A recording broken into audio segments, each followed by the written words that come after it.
능력은 밤을 새는 데 있지 않았나 그렇게 생각해요. 예. 뿌듯한 인생들이 되실 수 있기를 바랍니다. 이 부분의 그 뿌듯함의 반대말이 뭐냐? 보람되다, 뿌듯하다 이런 말의 반대되면 완악함이에요.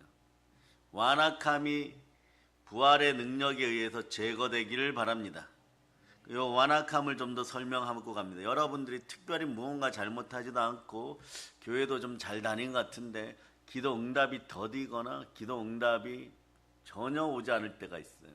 이럴 때는 어두워지고 완악해졌다라고 생각하면 돼요. 그래서 여러분 마가복음 봅니다. 마가복음 8장 17절로부터 18절 17절로부터 18절 여러분들이 읽어보세요. 시작.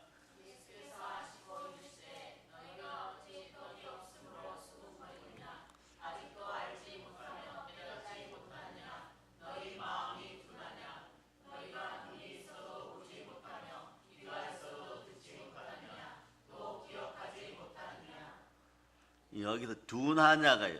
거기다 가로하고 완악이라고 적어놓으면 돼요. 같은 이야기예요. 이게 무슨 뜻이냐? 눈이 있어도 못 보고 귀가 있어도 듣지 못하고 또 기억하지 못한다 이런 뜻이에요. 신앙생활 안 한다는 것이 아니에요. 어떻게 보면 잘하는 것 같은데 말이에요. 가끔 어쩌다 실수하고 가끔 어쩌다 불평하고 어쩌다 원망하고 그리고 어쩌다 여러분 불순종하고 뭐 이 정도예요. 여러분. 이 정도인데 어떻게 되느냐? 이게 둔하게 된다는 거죠. 한두 번 그랬는데 둔하게 된다는 거. 이런 걸 성경은 완악이라고 하는 거. 근데 완악이 굳어지기 시작하면 어떻게 되느냐? 부활의 능력이 안 나타나요. 벽돌처럼 단단해져 버립니다. 그러니 이 정도 되면 내가 기도 응답받고 축복받아야 되지 않느냐 이런데 응답이 없어서 정말 절실하게 기도하고 최선을 다해 기도했을 때 이런 음성이 들리죠. 완악한 자여 이렇게 돼버려요. 그러니까 너희 눈이 있어도 못 보고 귀가 있어도 못 듣고 또 기억하지 못하느니라. 너가 나를 기억하지 못하는 이 완악한 자여 어찌하여 부활의 능력을 달라 그러냐? 성령의 은사를 달라 이렇게 돼버리는 것이에요.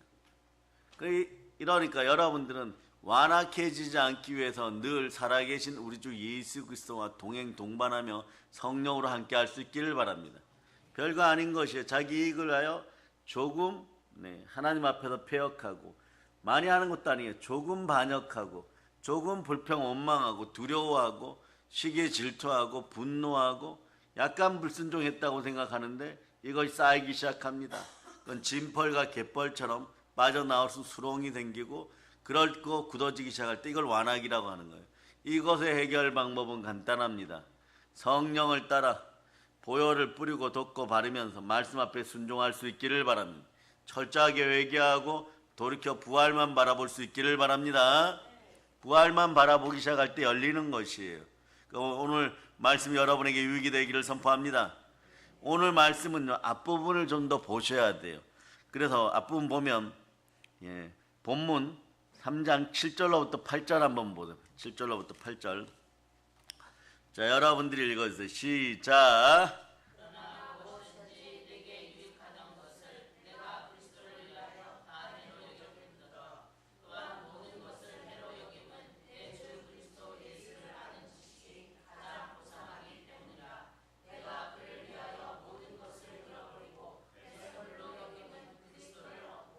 가장 고상한 것을 취할 수 있기를 바랍니다. 가장 고상한 것이 부활이라고 되어 있어요, 여러분. 그런데 거기서 보면 말이에요. 배설물 이야기가 나오죠. 배설물이 조금 쌓이다 보면 나중에 굳어지기 시작하면 말이에요. 이게 완악이라는 것이에요. 완악을 제거하는 부활의 능력이 들어갈 수 있기를 축복합니다. 그 사도 바울이 자신에게 유익하던 것을 그리스도 예수를 위하여 해로운 것으로 여기고 모든 것을 배설물로 여기고 예수님을 아는 지식을 가장 고상한 지식이라고 고백합니다. 그 자신은 어떻게 해든지 죽은 자 가운데 오늘 본문을 보니까 부활에 이르려고 달려간다라고 얘기하는 것이에요. 모든 것을 다 내려놓고 부활만을 원합니다. 여러분도 한번 외쳐보세요. 부활만을 원합니다. 부활이 무엇이기에 이럴까요? 우리는 성회를 통하여 그동안 신앙생활을 통하여서 부활이 이미 무엇인지는 알고 있습니다. 예화를 들어드립니다. 자, 미국의 제16대 대통령은 뱀파이어 대통령이라고 할 정도로 아주 유명한 분이에요. 링컨입니다. 이분은 말이에요, 정말 초등학교도 제대로 나오지 않았는데 대통령까지 되는 입지전적인 인물이에요. 입지전적인 인물. 그래서 완전히 흑수저의 성공 스토리의 대표입니다. 그런데 이분도 어마무시한 고난을 겪었었어요. 여러분 변호사가 되어서 특별히 노력하여서 주의회 의원에 출마했는데 낙방하고, 다시 하원으로 출마했는데 낙방하고, 이렇게 몇 번을 거듭거듭 낙방하였어요. 그러니까 링컨은 그 땅에서 살고자 하는 소망이 사라지고 철저하게 좌절과 절망에 빠지게 됩니다. 그럴 때 주변 사람들이 뭐라고 얘기합니까? 저러한 링컨이 가는 것 아니야? 이러는 거. 죽는 것 아니야? 이렇게 얘기합니다. 그러니까 링컨의 친구들은 이 사람은 분명히 비상한 사람이고 좋은 사람인데 이 위대한 사람이 죽으면 안 된다고 생각해서 매일 옆에서 지켜보여. 그때 링컨은 이런 글을 기록해 놓습니다. 나는 지금 이 세상에 가장 비참한 인생을 살고 있다. 나는 재기할 수 없을 것만 같은 심정이다. 나의 인생의 막다른 골목에 나는 서 있다. 이렇게 써놨어요. 그러다 어느 날 성경을 통하여서 인생이 열리기 시작합니다. 부활의 예수님을 만나는 것이에요. 나는 성경을 읽고 그 속에서 죽음에서 부활하신 예수님을 만났다라고 일기장에 써놓기 시작하는 그 순간부터 인생이 달리다쿰 다시 살아나기 시작합니다. 부활하신 예수님이 함께 계신 것을 믿고 나니까 그냥 용기가 생기는 것이에요. 부활하신 예수님이 내 마음속에 계심을 믿어질 때 그냥 용기가 생기는 것이에요. 담대함이 생기는 것이에요.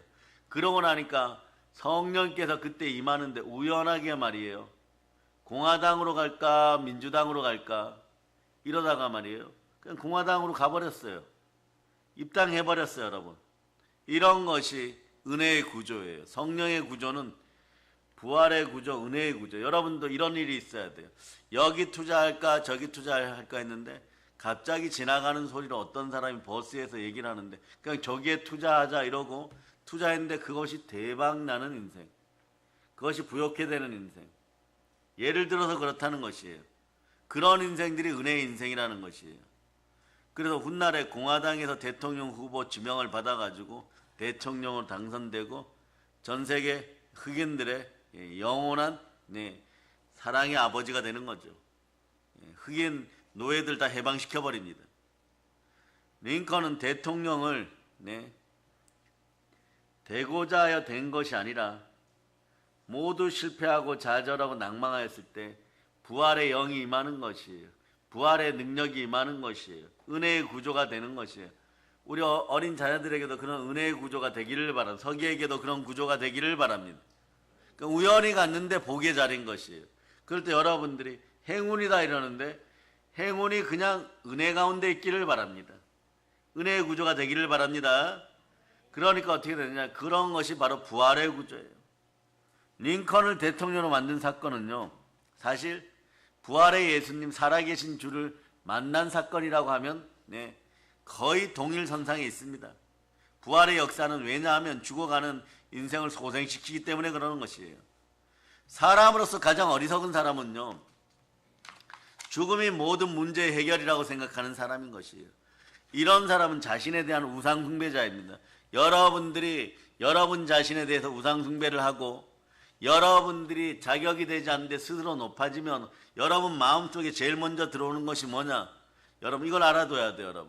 여러분이 여러분을 높이지 마세요. 여러분들은 그저 말이에요. 자, 빌립보서 봅니다. 3장 12절 보세요. 3장 12절. 빌립보 3장 12절. 빌립보 3장 12절. 자, 읽어주세요. 시작.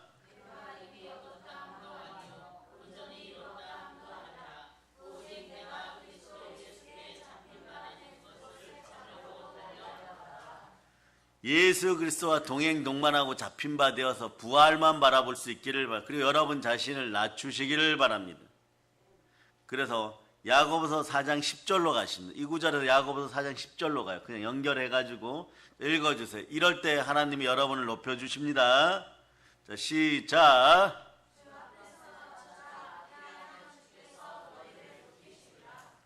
하나님 앞에서 여러분을 낮추면 하나님 높여주는 거예요. 만약에 여러분들이 탄신과 정욕으로 여러분을 높여버려서 우상을 만들어버려서 그럼 여러분 마음속에 완악한 무언가가 자라, 이런 것들이 자라요. 여러분 이런 것을 갈아엎는 여러분이 되실 수 있기를 바랍니다.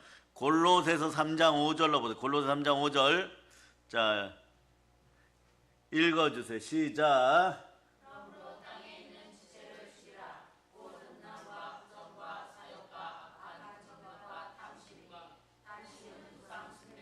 저런 것들이 자라버려요. 여러분 우상 숭배는 그리스도의 사랑을 불러오지 못합니다. 그러다 보니까 여러분이 스스로 선택하는데 두려움과 그 다음에 절망과 형벌이 다가오는 것이에요.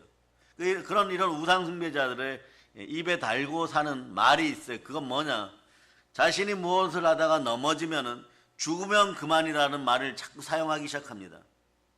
이러한 사람들은 소위 완전 범죄를 꿈꾸고 죽여서 문제 해결을 보겠다는 사람들도 있어요.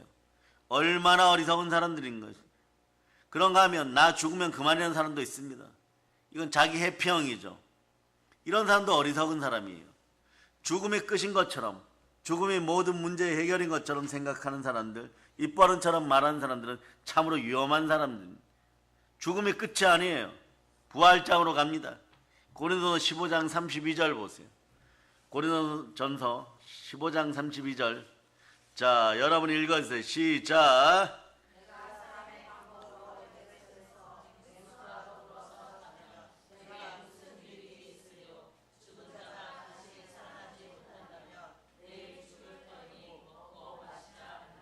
나의 방법으로 싸우지 마세요. 인생의 맹수들과 여러분들이 싸울 때 부활의 능력으로, 성령으로 여러분 싸울 수 있기를 바랍니다. 죽은 자가 다시 살지 못할 것이며 내일 죽을 터이니 먹고 마시자 하리라, 이렇게 기록되어 있어요. 죽음을 끝이라고 생각하는 사람들의 삶의 철학입니다. 이런 부분들이 여러분 속에서 완전히 사라지기를 바랍니다. 사랑하는 여러분도 여러분이 죽으면 모든 것이 끝이라고 생각합니까? 그런 분들은 오늘 이 자리에 있을 자격이 아마 없었을 것이에요. 그렇지 않습니다. 내일이 있다고 믿는 사람과 내일이 없다고 믿는 사람은요, 하늘과 땅 차이인 것이에요. 즉 소망이 있는 사람과 없는 사람은 하늘과 땅 차이입니다. 어떤 이론이나 철학의 이야기가 아닌 것이에요. 자신만의 상식이 아닌 것이에요. 단장 오늘 예배 시간 1시간도 마찬가지입니다. 여러분이 바른 생활 자세로 바로 여기에서 참된 믿음을 구하고 부활의 믿음을 구한다면 여러분들 미래는 오늘부터 희망이 넘치게 되는 것입니다. 세상에는 정말 무서운 원수가 둘 있어요. 하나는 뭐냐, 이 시대에 만연한 공허주의예요. 일명 허무주의입니다. 그리고 또 하나는 뭐냐, 무신론이에요. 무신론은 물질주의예요. 따라하세요. 공허주의, 허무주의 같은 이야기예요. 여러분 무신론, 물질주의. 이 물질주의가 어디에 있습니까? 유물론 따지는 공산주의란 얘기예요. 이런 것들이 황사를 타고 중국에서부터 북한에서부터 위로부터 우리에게 스며들지 않도록 여러분이 기도할 수 있기를 바랍니다. 공허주의, 허무주의가 뭡니까? 예술, 철학, 사상 여러 가지로 나타나고 있지만 다 묶어보면 허무주의예요. 맹랑하기가 그지없습니다.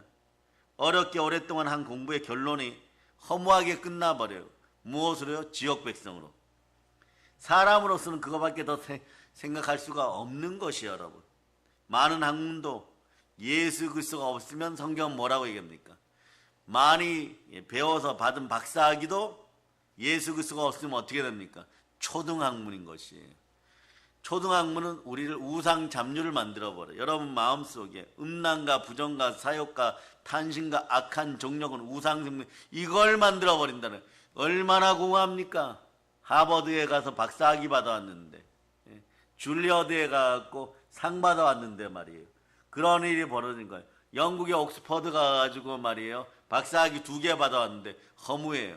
그러나 그런 걸 받고 노력하는 것은 상당히 좋은 일이에요. 그러나 앞서서 신학이 먼저 함께 하기를 바랍니다. 성령 하나님 동행 동반하여 부활의 능력이 들어갈지어다. 자, 성령 하나님 신학, 이렇게 학문의 단계를 올려주세요. 여러분 초등학문에서 벗어났습니다. 자, 읽어주세요. 시작.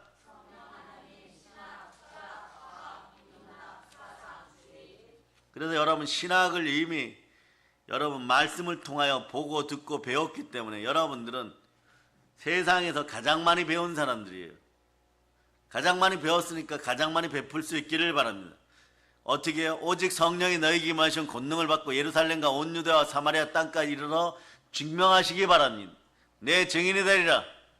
이것이 최고의 복인 것이에요. 그래서 우리 교회 분들은 앞으로 내가 학이 짧아서 내가 배운 것이 짧아서 그런 거 없습니다. 우주 최고의 학문을 성령 하나님으로부터 직접 개인 교수 사사 받으셨어요. 그러니까 이 허무주의가 극복되면 무신론이 극복돼요. 여러분, 물질주의 공산주의가 극복됩니다. 한번 따라서 이 나라에서 예수 피로 물질주의 공산주의 사라질저다. 사실 우리가 몸서리치게 생각하는 공산당이 유물주의 아닙니까?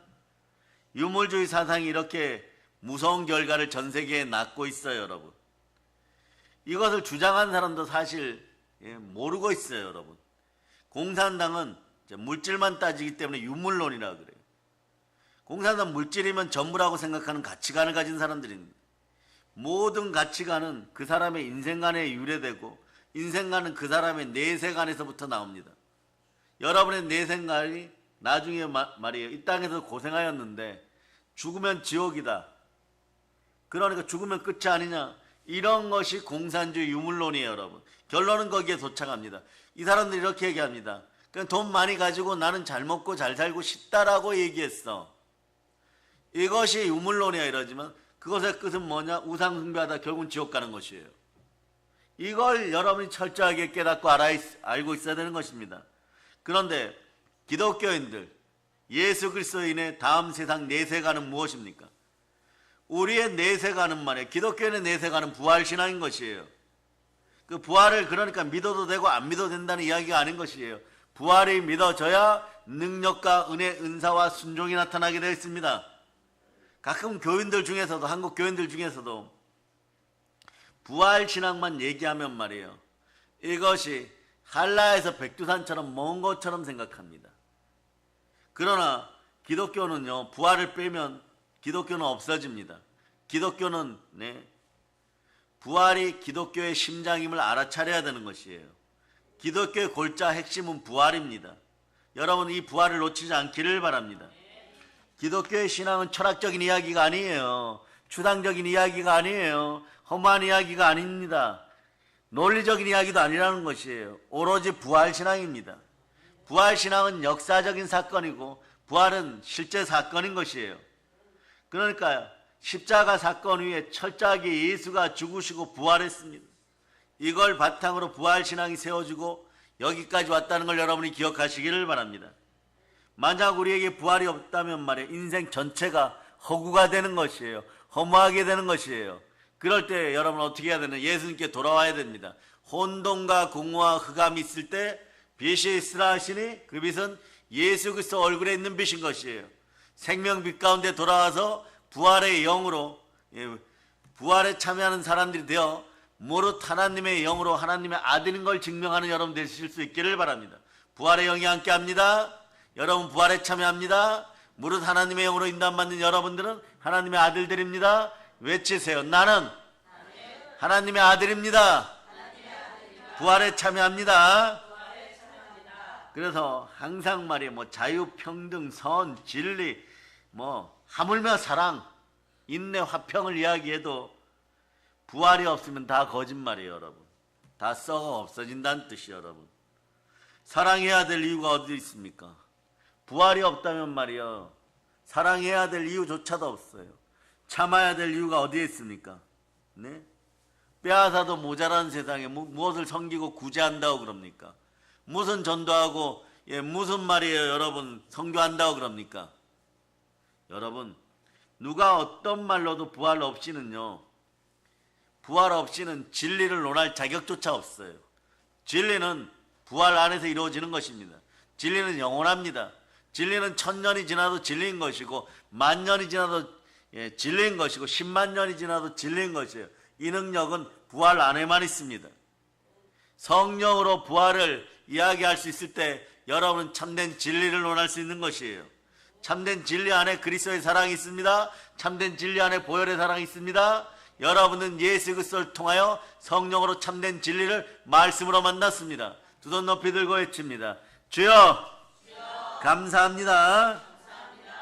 그러니 좋으신 하나님을 모르는 사람이 말이에요, 진리니 선이니 사랑이니 부르짖는 것에는요 사실 이것이 없어요. 부활을 모르면서 이걸 부르짖으면요 생명이 없습니다. 부활신앙이 없는 도덕, 부활신앙이 없는 진리 행사, 부활신앙이 없는 자유평등 주장, 이건 말이에요 꽃병에 꽂아놓은 장미 한 송이에요. 여러분, 뿌리가 없기에 생명이 지속될 수 없습니다. 장미니까 말이에요, 가시 있는 장미니까 말이에요. 네, 여러분 뭐 사람이 만지면 찔리기도 하고 붉은색이니까 말이에요 색깔이 붉은 꽃이구나 이렇게 여겨지지만 오래 못 갑니다. 하무 11홍이라고 말이에요, 아무리 말이에요 독한 가시를 가지고 권력을 가지고 있어도 여러분 어떻게 되느냐, 금방 사라져요. 뿌리가 있는 꽃들도 그렇게 사라지는데 지금 잘못된 것을 가지고 마치 그것이 진리인 것처럼 포장하여서 사람들 속인다고 하여도 곧 꽃잎은 떨어지게 되어 있습니다. 여러분, 사도 바울의 말처럼 만일에 예수의 부활이 없다면 우리의 모든 주장은 다 헛것이 되고 마는 것이에요. 고린도 전서 15장 17절로 여러분이 다시 읽어보시겠습니다. 고린도전서 15장 17절 읽어주세요. 시작.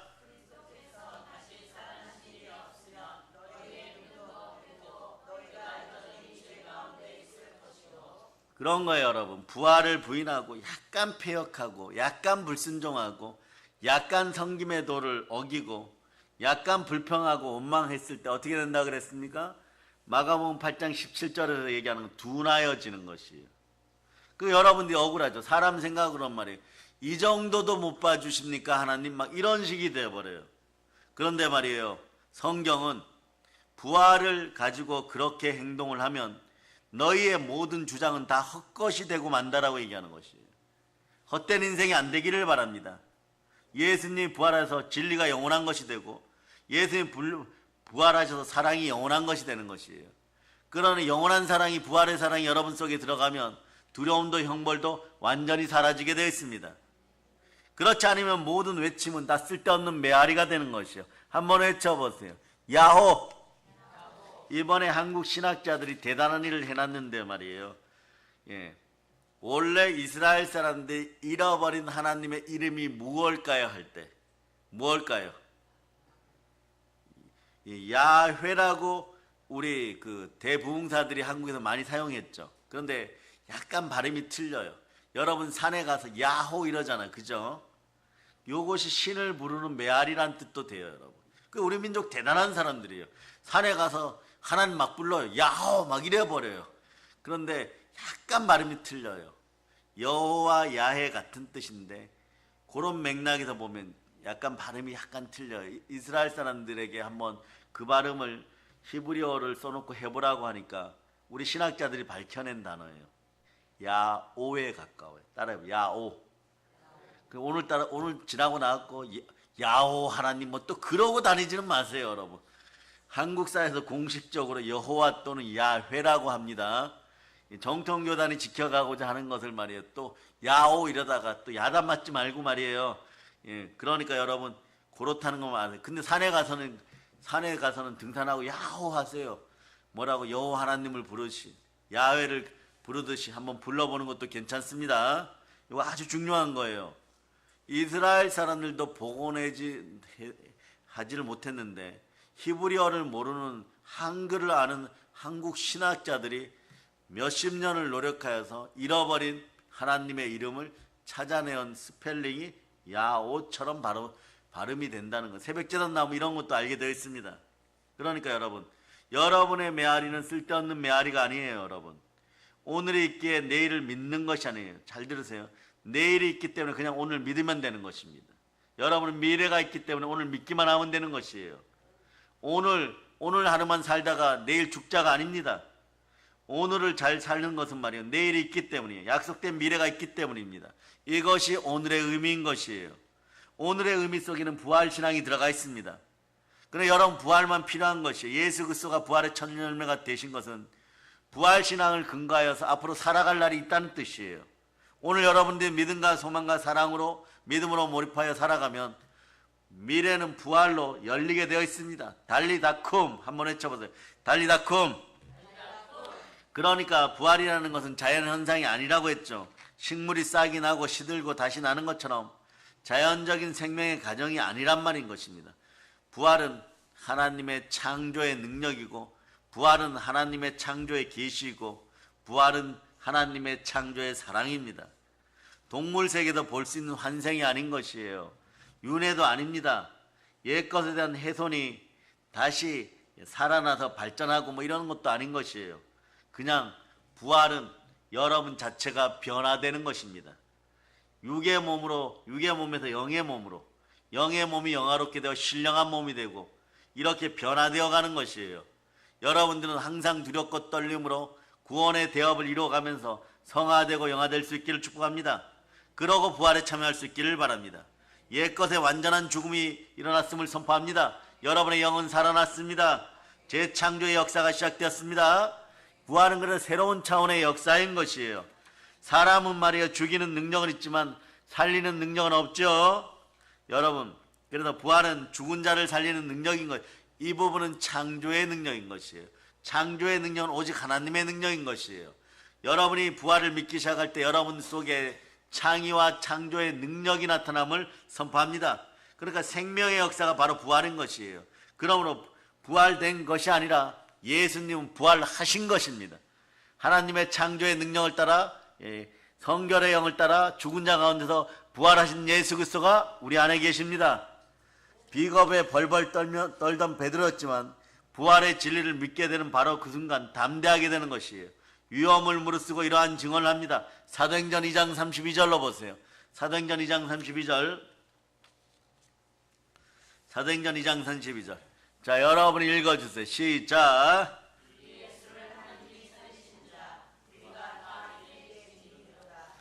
변화되어도 너무 변화되었어요, 여러분. 자기를 죽이려고 하는 사람들 앞에서 예수 이야기하면 죽인다고 하는데 예수 부활하였다고 얘기하고 있습니다. 요거는 막 거의 사형감이에요, 여러분.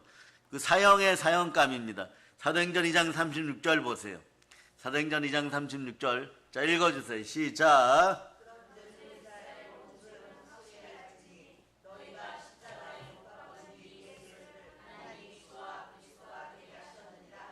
한마디로 얘기하면 너희가 죽였는데 예수 부활하셨다요, 여러분. 그러니까 너희들 이제부터 큰일 났다요, 여러분.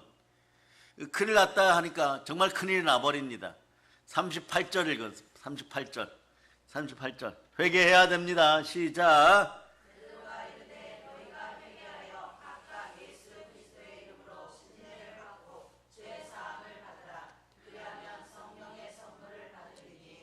얼마나 베드로 사도가 성령 충만한 부활의 능력이 있어서 설교를 한 번 해도 3,000명, 5,000명이 개정되는 순간에 말이에요.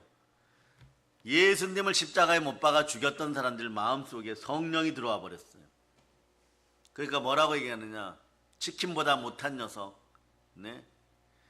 우리 이스라엘 사회에서 제일 어리석은 게바 베드로, 이 돌덩어리야 막 이랬습니다. 그런데 반석으로 이름이 바뀌어 버렸어요. 그러니까 뭐라고 얘기하느냐. 베드로 사도를 신란하고 질책하고 막 비난하고 지어받고 붙잡히면 죽인다고 해놓고 말이에요. 이제는 베드로 사도 앞에 와서 이렇게 얘기합니다. 부활의 능력이 임하는 베드로 사도 앞에서 형제 어찌할꼬. 그것이 여러분 방금 읽은 사도행전 2장 38절 앞에 37절이에요. 읽어보세요.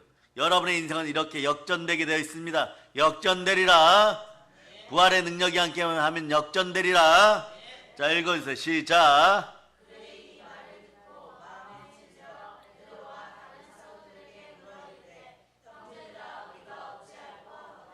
여러분들 말이에요.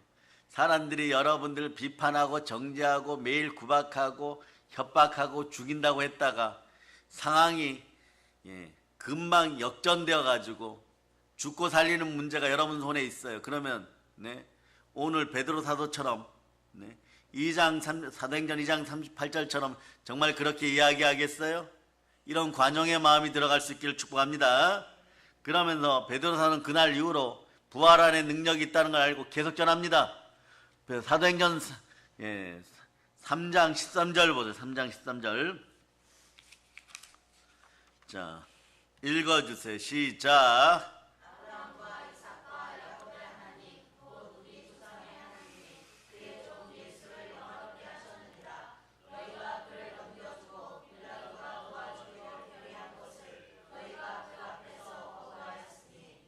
그러니까 이제 죽을 일만 남았다는 뜻이에요, 여러분. 우리 조상의 하나님 그 종 예수를 영화롭게 부활시키셨느니라, 이런 뜻이에요, 여러분.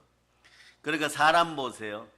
사람은 말이에요, 흙이 되었을 때는 죽이는 능력, 썩어지는 능력밖에 없어요. 사도행전, 아니 창세기로 보면 창세기 2장 19절을 보세요. 이런 인생들 안 되기를 바랍니다. 그냥 흙덩어리가 아니기를 바랍니다. 자, 읽어주세요. 시작.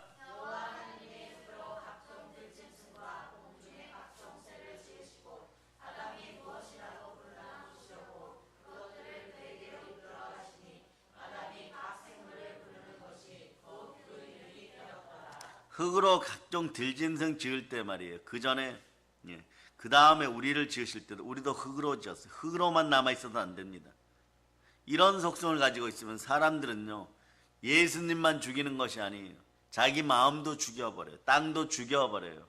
바다도 죽여버려요. 그러니까 땅이 가시와 엉겅퀴를 냅니다. 그럼 쟤는, 사람은요, 죽여버려요. 죽여버리니까 어떤 일이 벌어지느냐? 동물도 죄 때문에 죽여야 되는 것이에요. 자신이 죽을 수 없으니까 죄 때문에 죽여서 예수님이 그 죽은 양을 가지고 가죽옷을 만들어 주셔야지만, 아담과 하와가 있는 것이에요. 요 하나님이 얼마나 불쌍하면 말이에요. 가죽옷을 만들어서 입히는 것이에요. 사람이 죄 짓고 죽는 건 짐승이 죽어버려요. 보세요. 사람들은 예수를 죽여버렸어요. 하나님은 예수를 살리십니다. 하나님은 예수님을 부활시켰습니다. 부활의 능력이 이것이에요, 여러분. 부활의 능력은 하나님이 사용하는 창조의 능력입니다. 창조의 권능을 받을 자다. 그러니까 여러분들은 양심으로 죽은 행실을 보혈로 씻고 성령님을 마음에 맞아들이면 창조의 능력이 나타나는 것이에요. 그렇기 때문에 다시 살아나는 능력, 달리다쿰이 역사하는 것입니다. 부활이 십자가 위에 있다는 사실 절대 잊어서는 안 되는 것이에요. 부활은 보혈과 함께 동전의 양면 같은 것입니다. 있을 수 없는 사건이지만 분명히 예수님은 십자가에서 비참하게 죽었습니다. 그런데 십자가 고통 그 죽음 뒤에 부활 사건이 있음을 알아야 되는 것이에요. 너희가 십자가에 못 박은 예수를 하나님이 주와 그리스도가 되게 하셨느니라. 아멘, 할렐루야. 창세기를 보시면 창조는 말이에요, 무에서 유를 창조하는 것이에요. 그러나 부활의 권능으로 나타난 창조는요, 자, 무언가가 있어요. 부활의 권능으로 나타나는 창조는요, 무언가가 있어요. 요건 유에서 유예요, 여러분. 요거 우리 신학대생들을 비롯하여서 사역자들은 반드시 기억하시기를 바랍니다. 창세기의 창조는 무에서 유지만 부활의 능력으로 나타난 창조의 권능은 말이에요, 유에서 유예요, 여러분. 십자가 죽음 위에 창조가 나타나는 것이에요. 즉 보혈을 바탕으로 있는 보혈을 바탕으로 창조가 나타나는 것이에요. 이것이 부활의 권능입니다. 죽었는데 생명이 영원히 샘솟는 것이에요. 지옥의 죽음에서 천국의 생명으로 새 것으로 여러분 창조되었습니다. 태초의 창조보다 더 놀랍고 위대한 하나님의 창조의 능력임을 여러분들이 기억하시길 바랍니다. 그런데 이 모든 것이 어디에서 일어났다고요? 십자가에서 일어났습니다. 그리고 예수님의 부활이 따라하세요. 예수 부활, 나의 부활입니다. 그럴 때 여러분들은 외쳐야 돼요. 보혈이 오시옵소서. 여러분의 머리에서 발끝까지 보혈이 흘러넘침을 선포합니다. 그래서 십자가에서 우리를 살리신, 우리를 의롭다 하신 부활은 말이에요, 십자가의 죽음도 의롭다는 거 알려주는 것이에요. 그러니까 로마서 4장 25절이 영원한 진리인 것입니다. 여러분들은 보혈로 제사함 받고 부활로 의로워졌습니다. 자, 그래서 죽음마저 의롭게 하는 부활의 능력은 새로운 창조인 것이에요. 여러분 읽어주세요. 시작.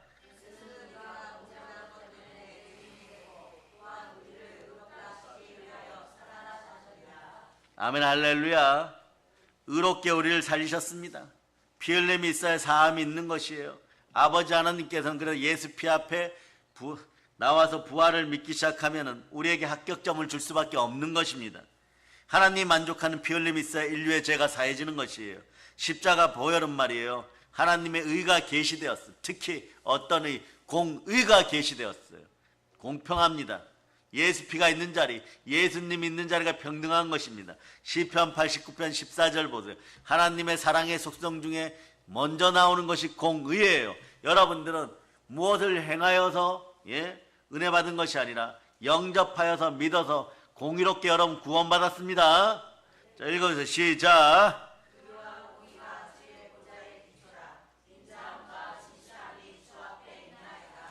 그래서 십자가 보혈은 말이에요. 하나님의 공의가 계시된 죽음이고 또한 보배로운 피를 사랑으로 담아서 우리를 살리는 희생의 죽음이었음을 여러분이 기억하시기를 바랍니다. 죄인된 우리를 위하여 죽는 죽음이었어요. 이것이 바로 사랑의 십자가입니다. 그리고 예수님이 무엇 때문에 죽으셨을까요? 아버지 하나님 사랑 때문에 죽었어요. 아버지 하나님 우리를 사랑하시고 창세전 언약을 통하여서 예수님에게 이렇게 말씀하시는 것입니다. 너는 내려가서 내가 사랑하는 죄인된 저 녀석들을 위하여서 너가 죽어서 다 살려서 사람 만들어가지고 천국으로 데려와라. 너는 어디까지 해야 되느냐? 십자가에서 다 이뤘다 하고 죽은 다음에 부활에 참여하여서 성결의 영으로 부활의 첫 열매가 되어서 다 살려갖고 영원히 살도록 만들어가지고 하나도 잃어버리지 말고 다 너의 자기 백성들을 만들어서 데리고 와라. 이렇게 해야 되는 것이 여러분.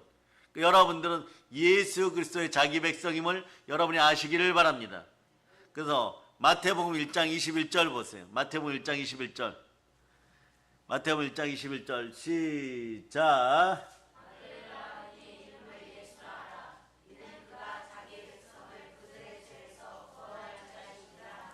22절까지 읽으세요. 시작.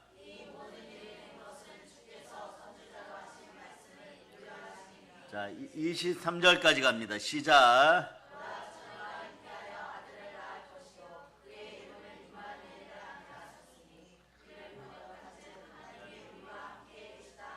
아멘 할렐루야. 자, 여러분들에게는 임마누엘의 축복이 함께합니다. 그래서 여러분, 예수님은 어디까지 여러분을 사랑하느냐? 자, 여러분 발을 한번 보세요. 발에 때가 있는 분들 한번 보세요. 예수님은 돌아가시기 전날 밤에 어떻게 합니까? 베드로 사도가 자신을 버리고 도망가서 부인할 것을 알았어요? 몰랐어요? 알았습니다. 그런데 자기의 친백성, 자기 백성이 될 때 끝까지 사랑합니다. 물론 구원의 대상은 모든 사람인데 여러분들은 예수 그리스도의 영으로 인도함 받는 하나님의 아들들이고 예수 그리스도의 자기 백성임을 꼭 기억해야 돼요. 그러니까 자기 백성이기 때문에 우리는 어떻게 하느냐? 예수와 예수 그리스도를 바라볼 때 신부된 마음으로 신랑 예수 그리스도를 향하여 온전히 나아갈 수 있기를 바랍니다. 그래서 하나님의 구체적인 사랑이 계시된 십자가가 바로 예수 그리스도가 피 흘리신 보배로운 십자가, 보혈의 피가 흐르는 구원의 십자가입니다. 이 사실을 반드시 기억할 수 있기를 바랍니다. 그래서 여러분, 자, 베드로전서 1장 18절로부터 19절 여러분들이 찾아주시기를 바랍니다. 시작.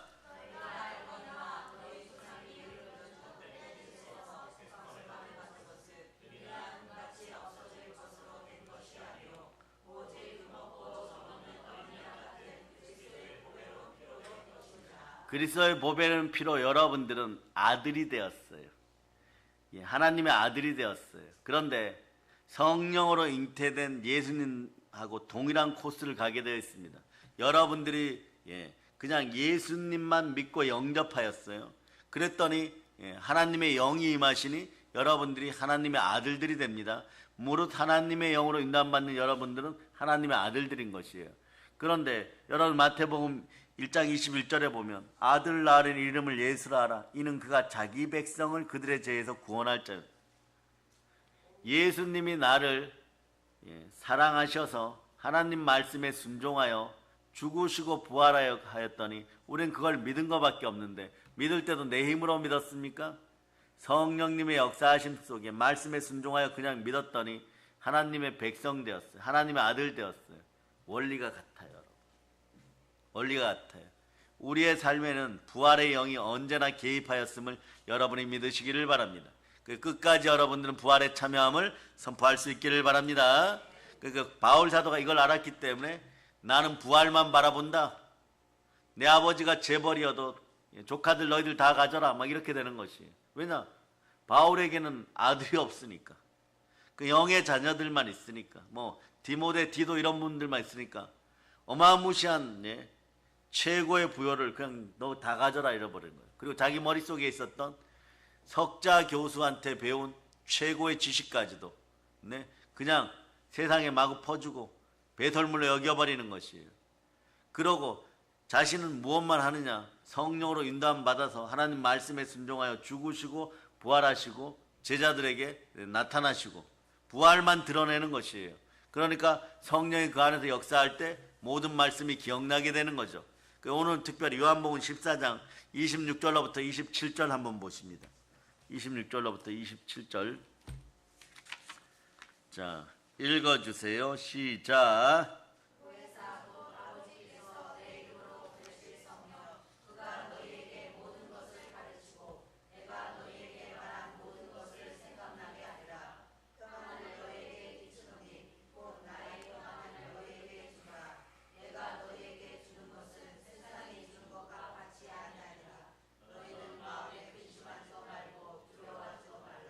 여러분 마음에서 근심이 아웃되고 두려움이 아웃되었음을 선포합니다.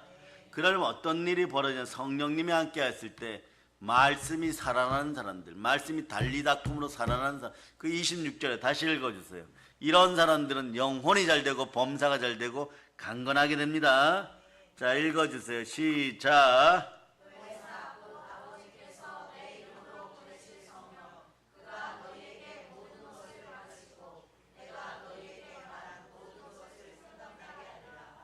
아멘, 할렐루야. 말씀이 다시 생각나기 시작하면 여러분이 이겨요. 여러분 물질을 다스리기 시작해요. 그때부터 그의 나라와 그의 의를 먼저 구하기 시작합니다. 자, 우리 어린이들 앞으로 5분 동안 영어로 뭐라 그러지? 5 minutes. 5분 동안 집중하면 설교 끝납니다. 그런데 어디 뭐 화장실 가거나 뭐 엎드려 있거나 그럼 5분 연장, 한 사람 할 때마다 5분 연장, 잘못하면 오늘 7시 30분까지 설교할 수 있어요. 예. 우리 아이들은 5분 정도 잘할 수 있습니다. 뭐 많이 기대하잖아요. 5분이에요, 여러분.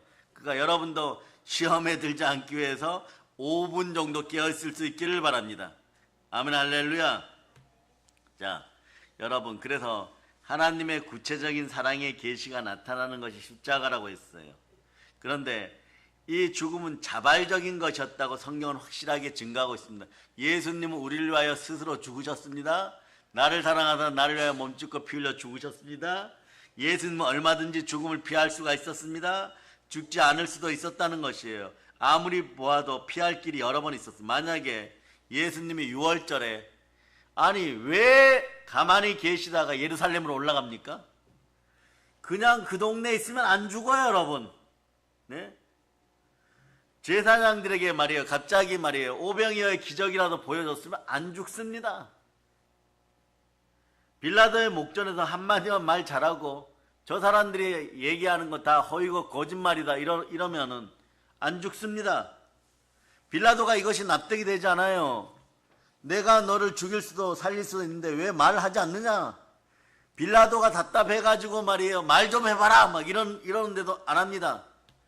그러니까 예수 그리스도의 죽음은 스스로 자발적인 것이에요. 영어로 셀프죠, 여러분. 의인이면서도 죄인인 것처럼 이렇게 죽어가는 것이에요. 자원하는 죽음이 바로 십자가입니다. 아버지 말씀에 순종하려 그러면 말이에요, 죽음도 자원해야 되는 것이에요. 부득이해서 억지로 죽는 죽음은 십자가 죽음이 아닙니다. 내가 죽어야 십자가에서 여러분이 살게 돼 있어요.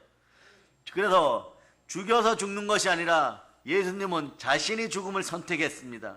선택적인 죽음이 십자가란 말입니다. 무엇을 선택할 것이 없어 죽는 걸 선택하고 있습니다. 예수님은 십자가에 스스로 죽으심으로써 아버지 말씀에 순종하여 우리를 구원했습니다. 그러니까 말이에요, 십자가의 죽음은 스스로 선택하였는데 하나님 뜻에 맡기는 것이에요. 그러니까 겟세마네 동산에서 이미 답이 나와버린 것이. 어떻게 답이 나옵니까? 내 뜻대로 마옵시고 아버지 뜻대로 하옵소서. 죽음마저도 아버지 뜻 가운데 두는 것이에요. 자, 여기에 순종의 묘미가 있습니다. 순종의 능력이 있습니다. 여러분, 그러니까 여러분도 하나님의 성령을 힘입어서 죽지 마라, 죽지 마라, 너가 살아야지, 이 좋은 세상에 너가 살고 너가 잘난 척하고 너가 교만해져야지, 그래야지 마귀가 속으로 비웃죠. 패망의 선봉이나 이러고 있죠. 자, 이걸 쫓아내기를 바랍니다. 귀신을 박멸합니다. 마태복음 12장 28절로 보세요. 마태복음 12장 28절. 자, 여러분 읽어주세요. 자, 읽어주세요. 시작.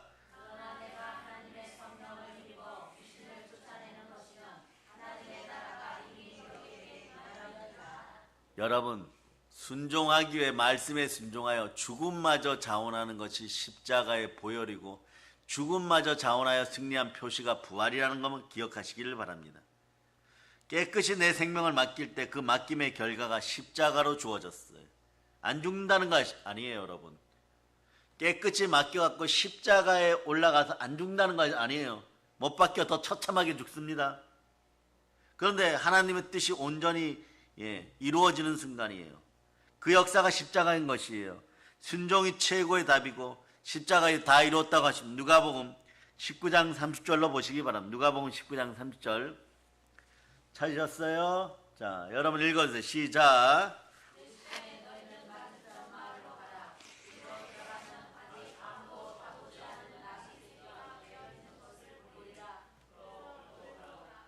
자, 여기 그대로 이렇게 보세요.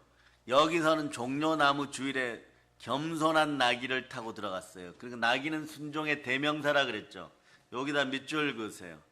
나귀 타고 순종하고 죽으러 가셨다. 그럼 어디로 가야 되는? 요한복음 19장 30절로 가세요. 요한복음 19장 3절. 성령 하나님이 이런 거 연구 많이 하게 해줬어요. 우리 교회가 이런 거 제일 잘할 수 있어요. 설교 절대 잊어먹지 않습니다. 읽어주세요. 시작.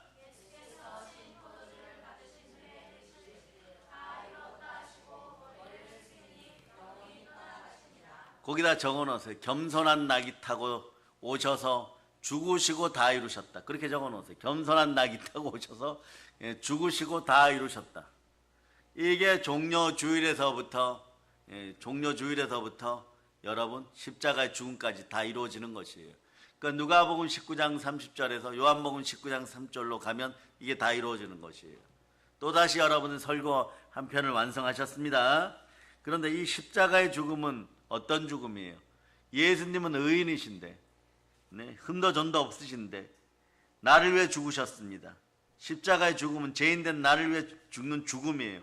대신 죽는 죽음입니다. 자, 이제 죽을 자를 위하여 산 자가 대신 죽는 죽음은 말이에요, 죄인을 위하여 의인이 죽으신 것이에요. 이건 헌물적인 성격이 있습니다. 완전한 죽음에 하나님의 능력이 나타나는 것이에요. 십자가는 하나님의 능력이고 은혜의 결정판이에요. 은혜의 결정판의 마지막은 무엇이냐? 따라하세요. 예수 부활하셨다. 아이들이 쳐다보니까 3초 만에 정리합니다. 딱 3초 남았습니다. 은혜의 십자가, 은혜의 결정판은 죽음을 넘어선 부활인 것이에요. 그러니까 부활의 능력이 여러분에게 임하였습니다. 이제 어떻게 하겠습니까? 권능이 임하여 땅끝까지 나아갈 수 있기를 바랍니다. 부활의 능력으로 강복의 복음이 주어졌습니다. 땅끝까지 가면서 사단의 머리를 밟아버릴 수 있기를 바랍니다.